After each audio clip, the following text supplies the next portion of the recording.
Hey, Fleece, you talked about an inmate named Joe something. You remember that? Yeah, Joe Greer. Yeah. What happened with him?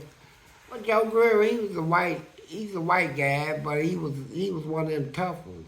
Mm-hmm. You know, the ones they call themselves dirty white boy, the hellraisers. Get drunk, they fight, love to fight, all this stuff. But Joe Greer in the penitentiary, man, you know, he was tough. He was a fighter. But he got with this gay guy one day. And the gay guy had cousins and stuff in her, and he was light skinned.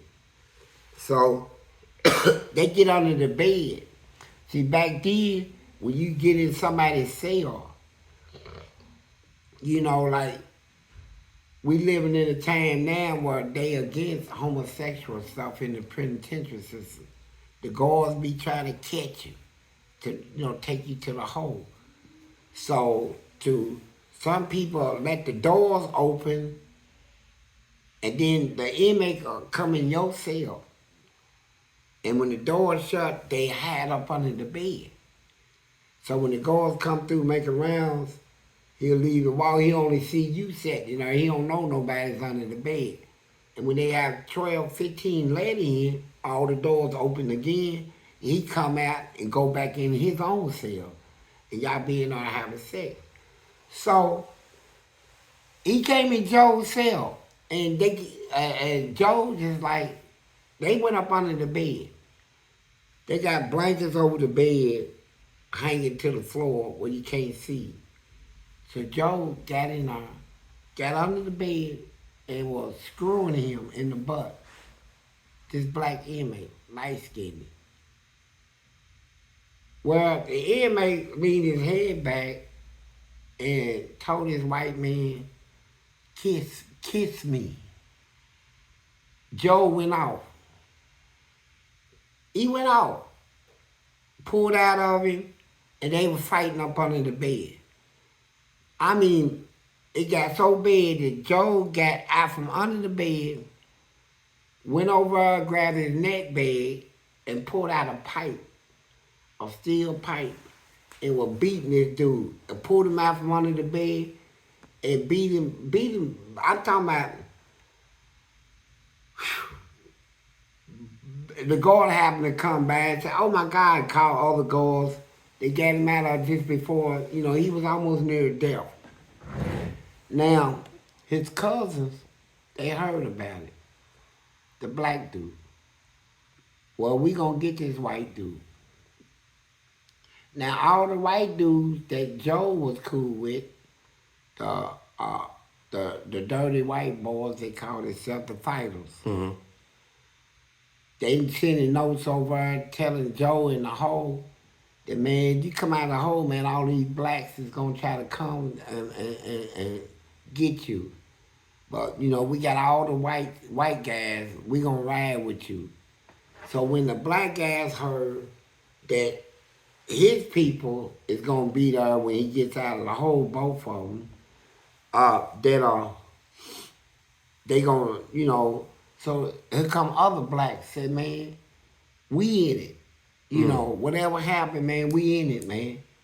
We gonna stomp these white dudes out, and the white dudes are hollering about if any blacks. So a race war started that quickly. They quick. So when Joe get out of 3 cell house, that's the hole. And he walking up the step, everybody's out there waiting on him. And soon as he come through that gate, they unlocked the gate. He came through, they locked the gate back, and the guards in the tower. He came out of the tower, had his gun like that, had that rifle like that. They heard too about a rat. So he came on his bullhorn, so all you inmates over, y'all need to back up and move out of the way. So didn't nobody do nothing, because this man got a rifle. And they will shoot. In a rat, they have the right to shoot, even to kill. So Joe walked around the loop all the way. He had all them white boys with him, about 30 of them. Hey, man, we glad you out, man, and all that, man. And they walked into the property room. You go to the property room first and get your property and take it to yourself. So did nothing happen. So the yard, hours passed, the yard locked down, everybody went in their cell. I knew though, ain't nothing gonna happen. They gonna wait till the yard opens back up at dinner time, then it's on. So people was coming, like I said to everybody, that's why I didn't run in no gangs, no cliques or nothing. I hung alone in there because there's a lot of things that goes on I don't want to be a part of. But if you're in the gang, you gotta be a part of it. So people was coming to me to say, Fleece. I said, what? Said it's on, man. When the gates open at dinner time, I said, what's on? Man, you know, we don't like how he whooped that dude, man, that sissy. It's gonna be a while, man. I said, why are you telling me? Oh, man, in case, I said, no, I'm not involved. I'm not involved in none of that shit. When you don't get involved in something like that, they don't come back and get you? Man, they better not fuck with me. No, they ain't gonna come back and get me. They were trying to get me to consent on it because they know I'm a fighter. I'm gonna bring some real drama. I'm gonna take it straight to them. I'm gonna go hard, right? They need motivation and all that stuff. First of all, I'm not gonna engage myself in a fight over a sissy. They went to a white man. You can't even go to your own black man and give him some booty. You gonna go give your booty to a white man. That's the first disrespect to me, to black people. Well, in prison? That's the way it was? Yeah. You wanna go to a white man and give your booty to him? And that sissy was fine too. Big old butt, young, that look like a woman. Make a man that is into that feel like he is with a woman. But if you like that, and you got all these black brothers in here, man, hard, can't wait to get up in something. And you gonna pass them up, brothers that'll take care of you. Love you like you a woman. But you wanna go to a white man. And that white man bust your head open and almost beat you to death because you try to kiss it. And then all these blacks won't get together and fight the white dude because he beat the sissy almost to death. I'm not getting into that. So I'm sitting in my cell, man. I said, man, I don't want to hear all that. That's between y'all. Man, it's going down, Fleece. I said, well, whatever. I'm not even coming out of my cell because I know the yard going to get locked down, the guards going to be shooting and all that. And if somebody run up on me, you gonna get more than you bargained for. So you didn't even come out of your cell? No, I didn't. I looked out the window. My cell was right there where I can look in the yard and see. And I don't need to go out there and engage in this shit, man. Soon they came out. Soon the guard opened the doors, they came out. I'm sitting there looking out the window, looking down on the yard. And I see the white guys come out, a lot of them go over by the phone line. And then all these blacks ran up there and they start fighting. Check this out though. They fought hard. I'm talking about bloodshed everywhere. Everywhere, just fighting, and the guards in the tower that got the rifle, he's on his bullhorn, and he's telling people, drop the weapon, I will shoot you, all that shit. I'm watching the shit. I turned sideways from the window, because I know it's a whole lot of guards that don't like me, and they'll make a shot and claim that the bullet came through my window and hit me. Mm-hmm. I said, no, I ain't going for that. I kept peeping out the sideways, looking at I could see the fight out there. They fighting everywhere. It was one of the worstest fights. And even when they went to 3 sellouts, the guards over there, I mean, like I said, when a riot breaks out, the guards get double the pay. What they making every other week, they get every day. That the yard has been locked down for a rat, right? They get big money when rats break out. So them guards is looking for that. So when they lock all the inmates up that was involved in it, they put them on the same walk in the hole. Open the door, now they over 20, 30 people fighting at the same time. It was crazy, man. It was the craziest, the most worstest that I've seen as rats, right? Cause they fought everywhere. They were fighting in the shower. Inmates take their clothes off, you in there naked. Here comes some people running there fighting you. You in there in the shower naked. Your tire wagger is flopping all over the place. You trying to fight.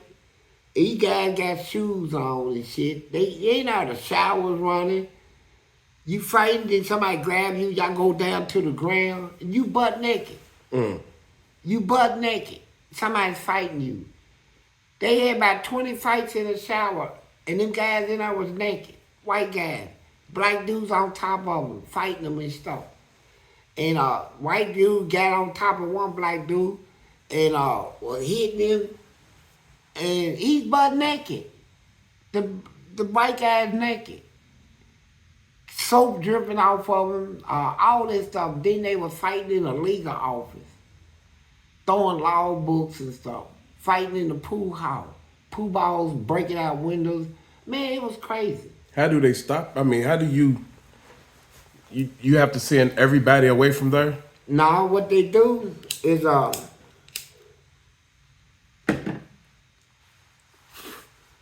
administration come out of the administration with about 40 or 50 guards, and they got weapons. Lay down. Lay down. All the inmates just lay down. They know what time it is now, right? And they get them down, and the guards are subdued and handcuff all them. Then they go in another spot, do the same thing. They get it under control sooner or later. I know, but don't you just release them same guys back out in the yard? It ain't that easy. When a riot breaks out like that, in that type of magnitude, the people involved in it go to a disciplinary committee and get found guilty. You're going to do anywhere from 160 days in segregation up to years. They might tell you after you do your whole time, they'll tell you like this, disciplinary. We sentence you to 180 days in a hole. 180 days good time loss. Recommended AC unit. What's that? AC is long time walk. That means when your seg time, your 180 days, 6 months in the hole is up, then you go before another committee that will decide if you should go to AC. If they decide it, that means you're still in the hole, but you go to another walk, and where the people on this walk is doing years in the hole, from a year on up.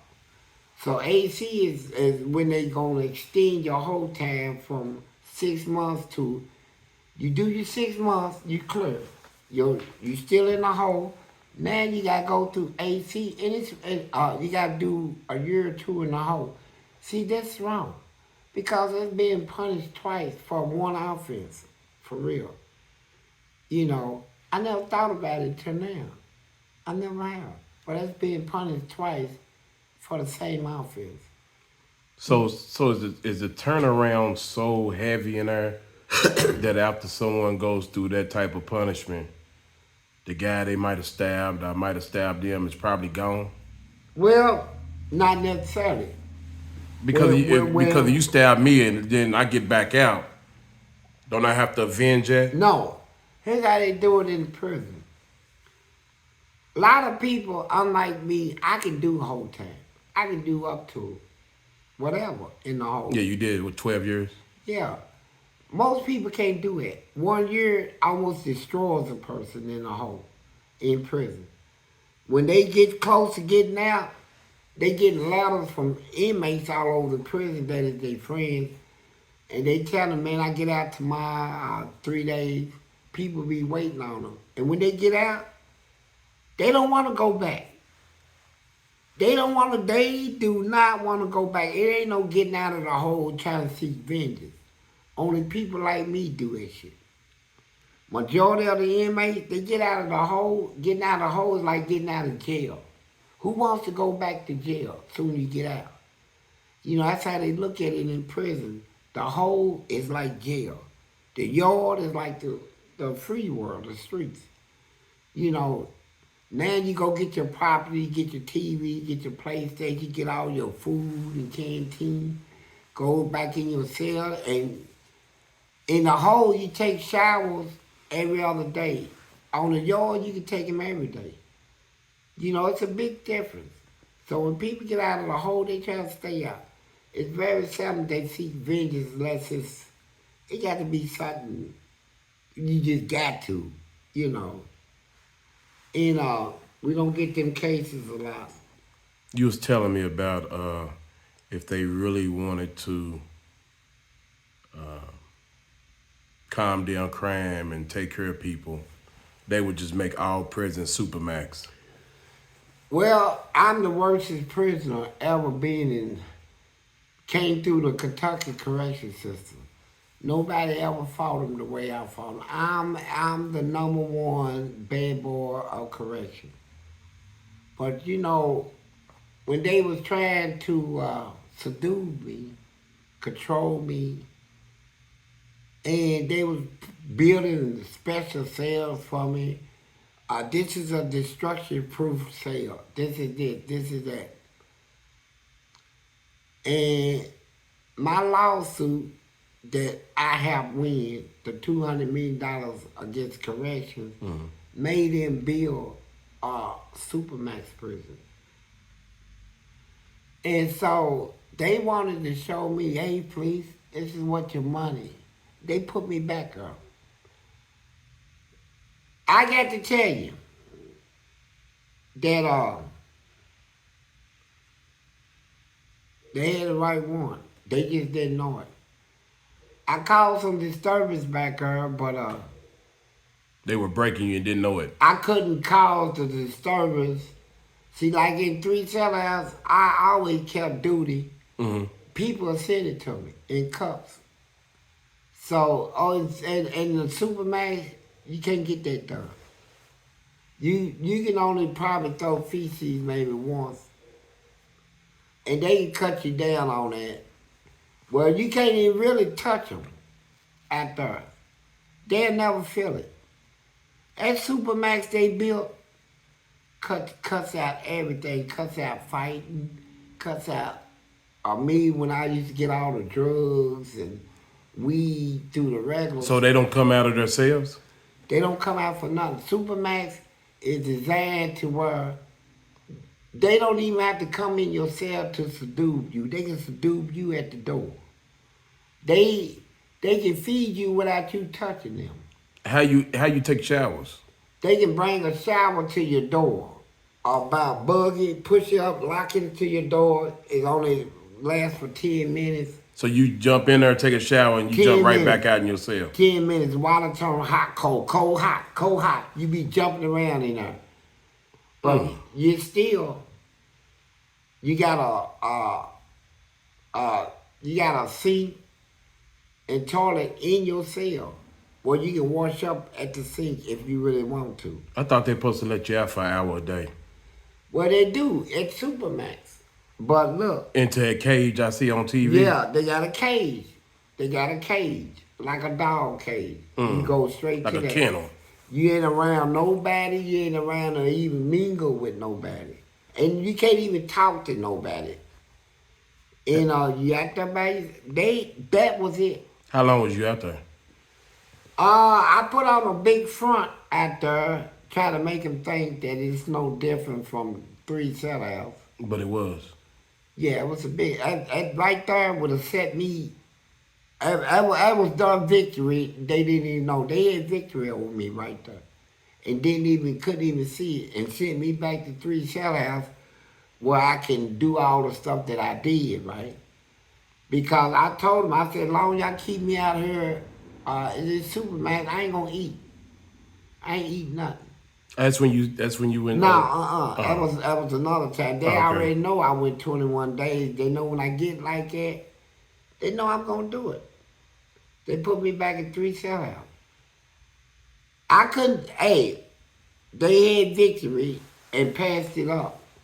So if I could build, if I had instead of the government sending all them billions of dollars over to a country to fight another country, fuck that.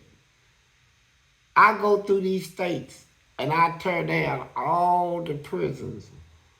I don't give a damn what state it is. They got a state, they prisons called tent cities. Everything is out of tents. Real nasty. I fuck that. I tear down all the prisons in America and build nothing but supermaxes. We won't have nothing but supermax prisons. So it won't be any riots. The killings will be minimized. Yeah, everything will be Now, minimized. what you mean? They don't when they feed you, you don't see them feed you. They just slide it No, in there. they supermaxes is built where they can set the tray down and set the slap. Do this, your tray open, you can reach in and get your shit. They be looking at you. Oh, like a bank. Man, I'm telling you, man, they supermaxes is built to prevent uh a lot of stuff. What year was you in when they built the supermax in Kentucky? I don't keep up with yours though. I don't. That's something I'm real bad at. I Yeah. can't even fathom it. And at the time when I was doing time, I did 12 years in a hole. Mm-hmm. I didn't try to keep up with time. I didn't try to, that's... Yeah, wait, you didn't have a calendar and all that Yeah, stuff. you don't so- look at calendar. It gives you bad time. You look at a calendar and say, well, I got 2,000 more days to go. I mean, who wants to keep going through that? It's pain. Right. So I don't even want to know what day it is, what day of the year. I be in the whole people tell me, hey, Fleece, you know what tomorrow is? I said, what? Christmas Eve. I didn't even know. And I said, is it? Yeah, Christmas Eve. Damn. So you miss birthdays and everything. Yeah, I miss everything. When Living Colors came out, that I missed every episode. When I got out of the whole people told me Living Colors on my TV. I said, man, I never heard of it. You mean every episode? 'Cause Every episode Living Colors I missed. Been doing that 12 years in the home. And I missed all of that. I missed a lot. have you ever seen it? Yeah, I seen it when I got out of the hole. Oh, okay. It was, It was alright for you. no, it was, What do you think about the gay guys on there? well, I think it's, like I said before, people need to be truthful. There's a gay problem in the world, for real. The ladies is going gay, the men's is gay, and we read all the story in the Bible back in the days when it was so gay back in Sodom and Gomorrah that the men didn't even want a woman. They didn't want a woman. You had ladies that was 40 and 50 that were still virgins and was bombshells. Men was like, I don't want you. Then you got a lot of ladies didn't want men. What changed that? And the Lord changed it. He came to send fire from heaven, burnt up in cities and all the cities around them. They were the same way.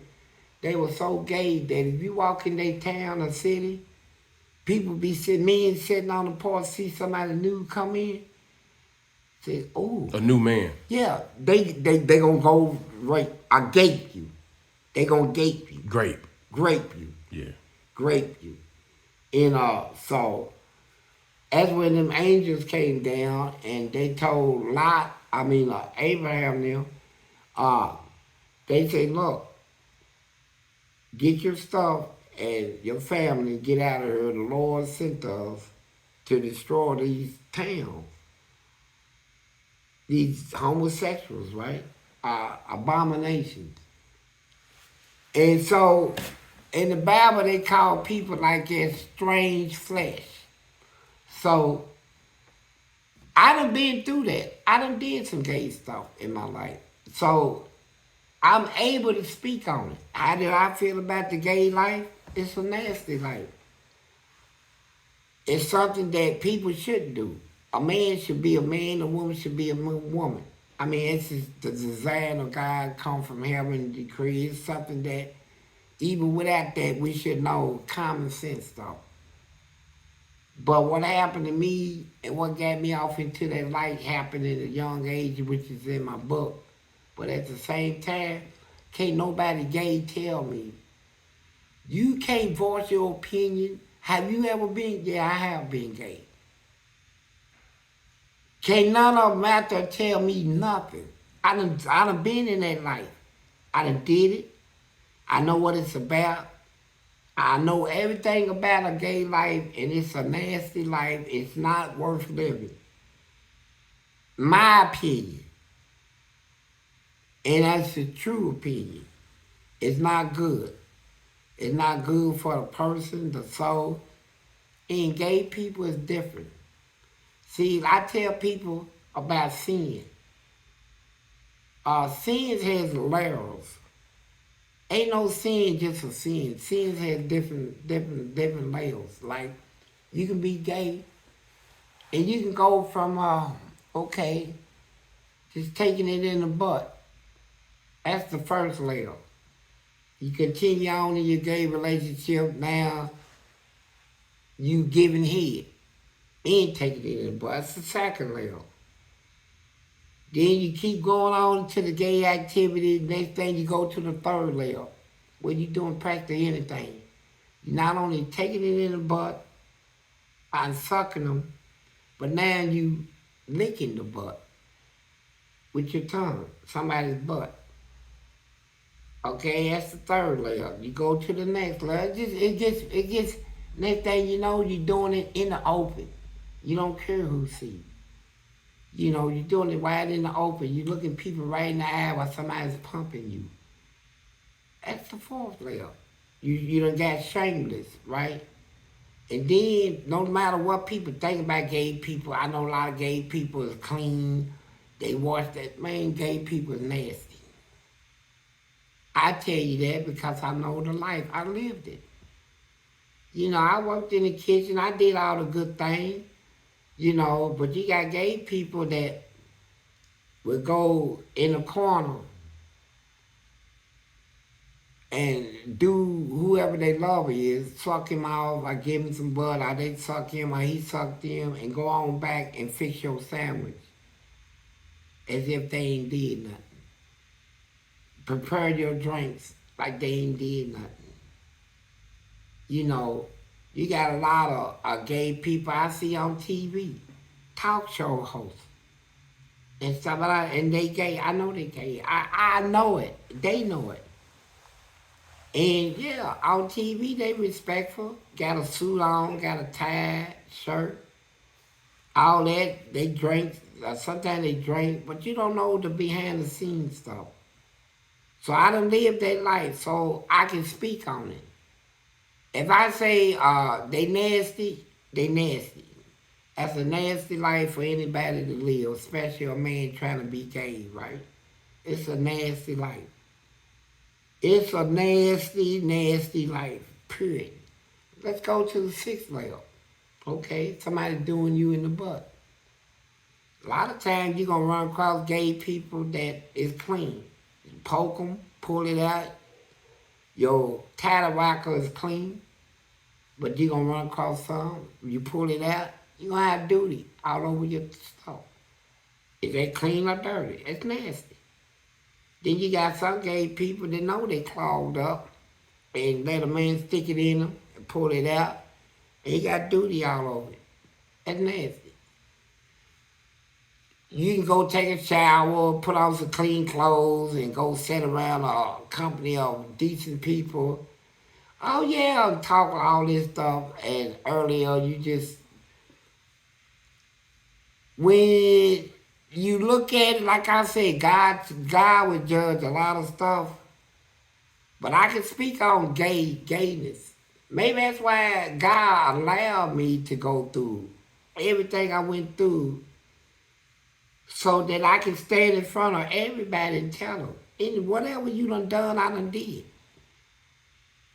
I know I can speak now to people about their problems, about what they going through. You a criminal? Hey, guess what? I used to be. You gay? I used to be that too. You this? Yeah, I was that too. You allowed? Yeah, I used to be allowed. A cheater? I used to cheat. Uh, whatever. Troublemaker. I be in that. A big mouth. I be in that. Somebody that boasts about himself. I've been all through all that. I done received consequences from everything that I done been and done. To sum it up, none of it was good. It's like a learning thing to me. Why God let me go be so much? So that I can stand in front of people and tell them about, people don't like somebody talking to them that ain't never experienced what they experienced. Like people will tell you, how can you say that? Have you ever did it? Have you ever experienced this? And I can tell them, yeah. I can shut their mouth and tell them, yes, I have. So if I sit up here and tell you it's wrong, it's wrong. Not Adam and Eve. Not Adam and Steve, Adam and Eve. The Bible called people like that strange flesh. What is a strange flesh? The Bible term or the knowledge, it wasn't homosexual or bizarre, sexual or sensual. Strange flesh is the flesh that do strange stuff.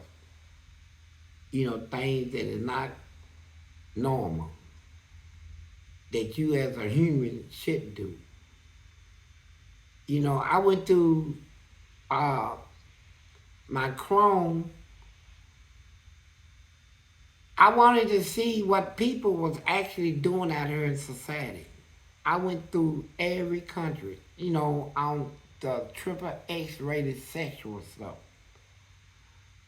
I went through Japan, China, Taiwan, seeing all the sexual stuff that they was doing, from gay sex to animal sex to having sex with animals. And they'll show us videos of it. I went all the way around the world, went to Africa, went through every country in Africa to see what they was doing over, in the sex stuff. I went through every country, come back to America, and seen all the stuff they doing over here. And then the next thing I did is Google the diseases in them countries. You go for the population, like you can Google California. Google California, before you go to California, Google it and see what the population of California is. Then you Google the diseases in California and Google what type of diseases, and they'll give you a whole list of them, from syphilis all the way down to AIDS, all the way down to whatever the disease is. Then you take and subtract from the population the diseases of the people that is walking around in that city with something. And you will tell yourself, oh my God. You mean to tell me out of so many millions of people, there's only 300,000 walking around that is considered not having something? See, I do all them studies for a reason, right? I go through all this stuff for a reason. And like I said, I know what's in the world. I done went through a lot of people say, don't look at porn. Why not? You want to see what is happening out here in this world?